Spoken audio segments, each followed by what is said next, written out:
arratsaldeon denoi, ongi etorri eta eskerrik asko, aurkezpen honta etortzeagatik. Bi aste eskas falta zaizkigu Santixabeletako eta festen inguruko hainbat kontun berri eman nahi dizuegu.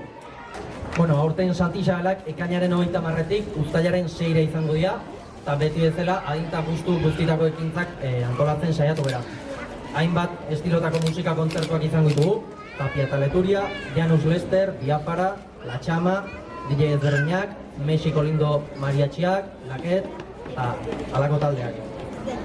Gero Santixabeletan falte ezin dian ekitaldiak ere izango ditugu. Bertsio gaua, karaokea, bertsio saioa edo jubilatuen bazkaria. Kirol ekitaldiak ere aurten izango ditugu, besteak beste herritarren arteko herri kirolak, txoka txapelketa, ginkana edo tafala txapelketa. Bihar banatuko da egitaraua, etxez-etxe.